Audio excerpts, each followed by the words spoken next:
Your Excellency, the Secretary General of the United Nations, honorable ministers, distinguished guests, ladies and gentlemen, good morning and namaste to everybody. The land where we are standing now, the birthplace of Lord Buddha, is not merely a sacred place of pilgrimage for Buddhists, but a center of peace and harmony that continues to inspire and guide humanity at large on the basis of eternal and enlightened teaching of Buddha. Mr. Secretary General, your visit to Lumini bears a special significance. It is not only a continuum of successive visit by the Secretary General of the United Nations. Rather, it represents your thoughtful step in consolidating the symbiotic relationship that exists between the core values of peace, harmony, and understanding that this sacred place stands for and the Charter of the United Nations that seeks to protect and promote the same values globally. I therefore express my deep appreciation to you, Mr. Secretary General, for your visit to this historic place of global significance. The United Nations has long been associated with the development of Lumbini. It started with the UNDP Commission Master Plan by a Japanese architect, Kenjo Tange, in 1972. Since then, the UN has played an important role in developing Lumbini into a major center of pilgrimage and tourism, promoting peace and harmony. In 1997, the United Nations declared Lumbini a World Heritage Site, recognizing its historical and cultural significance on the global stage. Pursuit of peace has always been humanity's highest aspiration. As a leader who has led the decisive struggle for change and transformation of the country, and as one of the key players who successfully led the process to transform armed conflict into a peace process, I understand the value of peace and the cost of conflict. Nepali people have demonstrated exemplary resilience in pursuit of peace. The homegrown, nationally owned and led peace process has successfully transitioned the country to a state of stability and peace. We believe that our peace process could be a good example for countries and societies facing similar situations. We will be more than happy to contribute to building a global knowledge base of conflict management by sharing our experiences of uniquely successful peace process.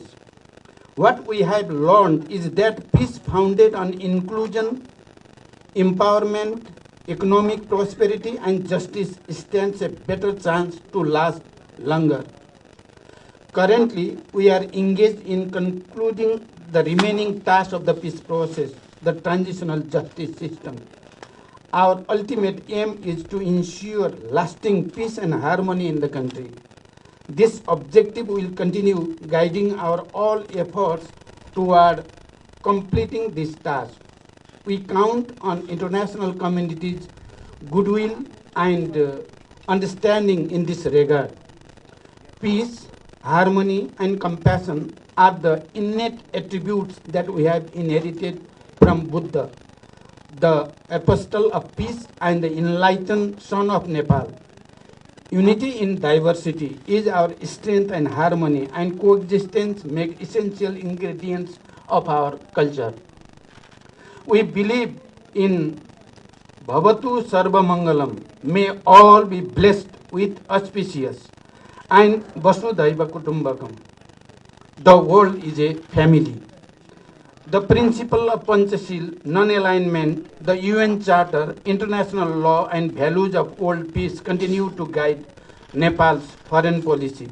Amity, cordiality and fraternity are the underlying ethos of our international engagement. We remain steadfast in our commitment to multilateralism with the United Nations at its center. Based on our strong commitment to multilateralism, We call for building trust, promoting partnership and collaboration, and working in solidarity to overcome the challenge of unprecedented scale and nature that the world faces, as Secretary General right now mentioned about it, geopolitical tension. We extend our support to you, Mr. Secretary General, in strengthening multilateralism and fulfilling your mandates. Our long-standing participation in and substantial contribution to the United Nations peace operation eloquently manifest our innate desire to promote global peace and security. Mr. Secretary General, from Lumbini, you will bring the message of peace, harmony and understanding to the international community. Your commitment to promote the values propounded by Buddha will be deeply admired. Equally, we admire your commitment to draw global attention to the impact of climate change in the life of people living in the mountain areas. During your visit to Khumbu region, that means to Mount Everest region yesterday, and to the Annapurna base camp this morning, you have got the opportunity to closely watch how the climate change has badly affected the life and livelihood of our people. We are bearing the brunt of climate change, though our share in emission generation is almost nil. Before I conclude, let me appeal for the following. We must let the peace prevail all over the world. Right to live in the peaceful environment for everyone must be upheld by all in all circumstances. Peaceful coexistence, harmony, and interfaith tolerance should become the defining norms of humanity. We must overcome all the visible and invisible obstacles to peace. Elimination of all forms of inequality, injustice, exploitation, deprivation, and poverty must be put to an end to ensure global peace and security. We must ensure fair and judicious global order so that all countries, big and small, rich and poor, realize on an equal footing the principle of sovereign equality in true sense of the term. With this appeal, I conclude my statement. I thank the Lumini Development Trust and all other agencies involved for making excellent arrangement for the visit of the Secretary General and for our impressive gathering here this morning. Thank you to everybody. Thank you very much.